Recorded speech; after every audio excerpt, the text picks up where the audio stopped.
Good morning, YouTube. What's going on in the real world? Just got a few things for my hair I need. I guess I need to get some product for that. I was going over this EDL thing about being revised. I'm going to throw my 2 cents in. May not even make sense. But I got a few notes.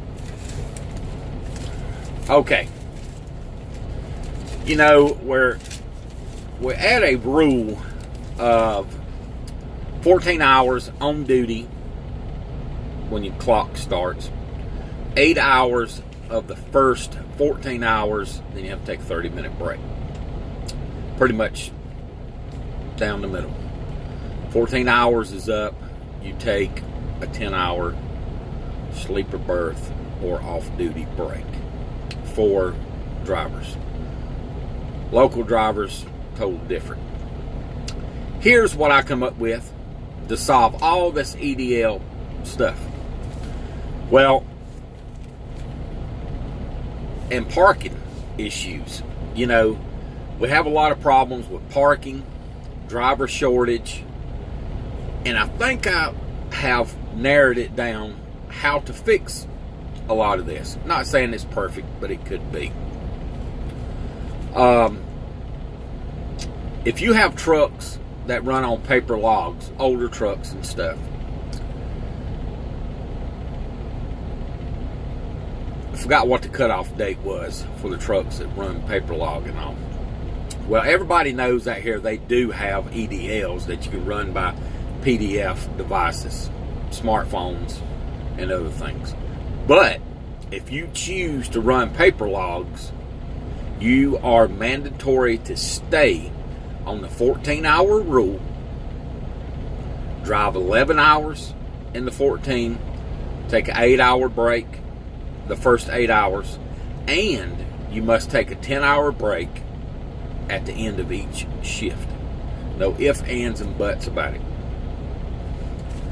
That would slow that down. Now, the government wants to regulate us by our EDLs.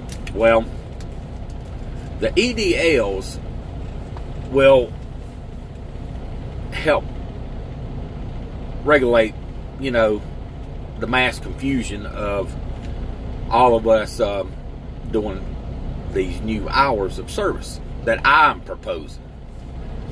But it should help improve productivity on regional drivers, solo drivers, and should open up parking, and it should give us a lot better options with dealing with customers. And I explain as we go. But if you are over-the-road team operation, vice versa, over-the-road or team operation, over-the-road is you're out 3 to 4 weeks at a time, pretty much.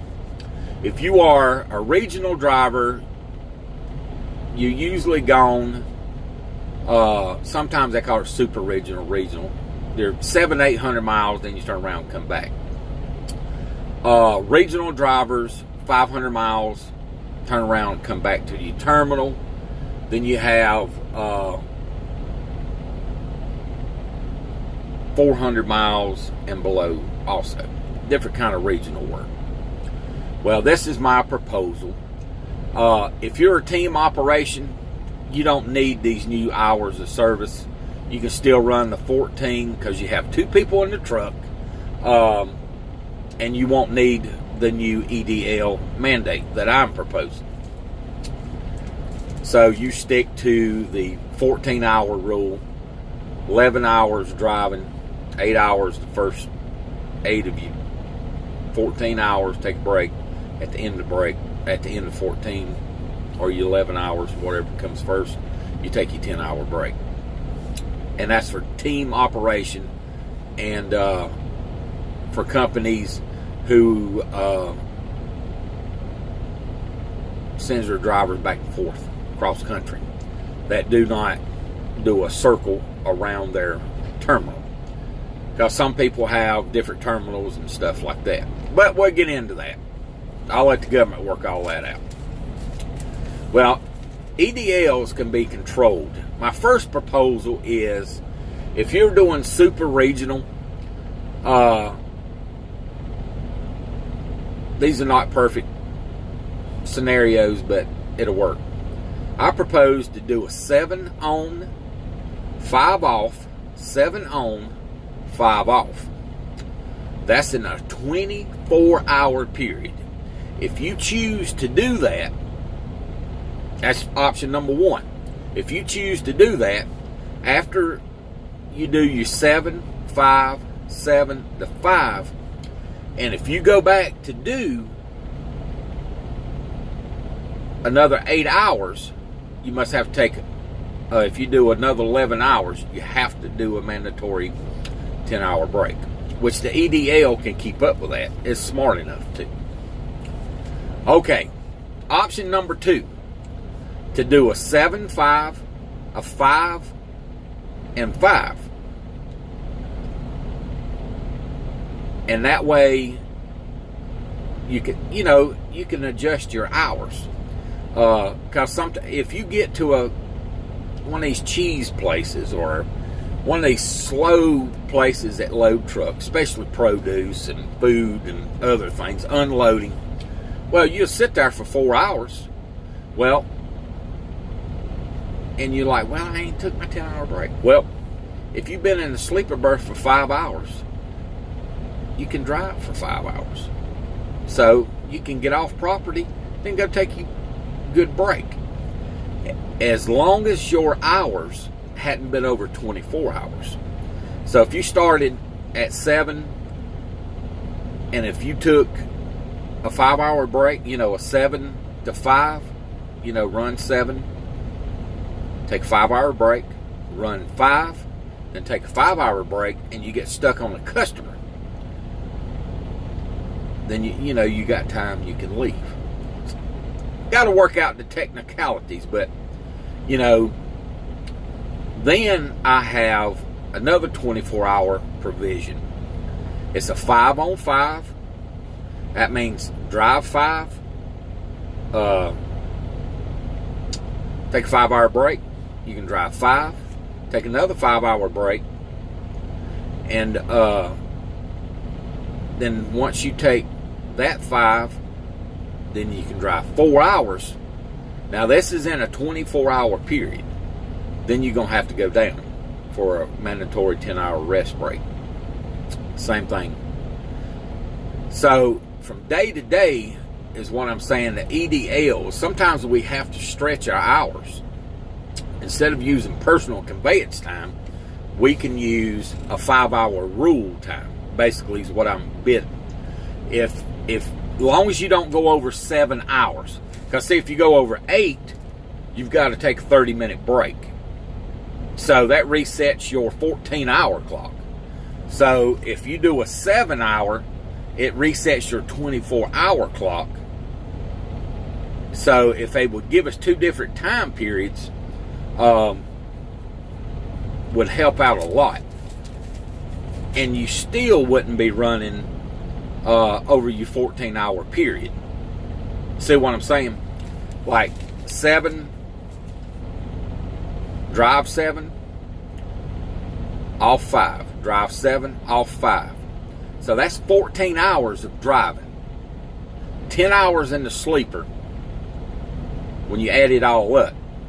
So that's 24 hours. But once you get done with that second 7, you have to take a mandatory break. And we can work that out whether it's an 8-hour or 10-hour break. But at least you have the option to do 7, and it gives you a little bit more time. Yeah, I know it extends the hours of service. Yeah, we want to get paid for more. But let me tell you what that does. These drivers that come into the truck stop at 3 o'clock in the afternoon and are still there at 9 to 10 o'clock the next morning waiting on freight and stuff, this gives them a little bit more option to move on. Whether they can relocate whether the company can deadhead them somewhere else, and it gives the company more options to move their trucks instead of being in a restricted time frame. So if they're driving and they've took a 5-hour break, if they drove 7 hours and they took a 5-hour break, and they have a drop and hook, say at a FedEx terminal or whatever, or a Prime drop yard, you can run up there, get your freight, do another break, and see it. Instead of run 7, well, you don't load till we can't get you back because you're going to run out of hours. So take a 5-hour break, bam, bam, got your freight going on. I know it's not perfect, but hey, it is a ramble.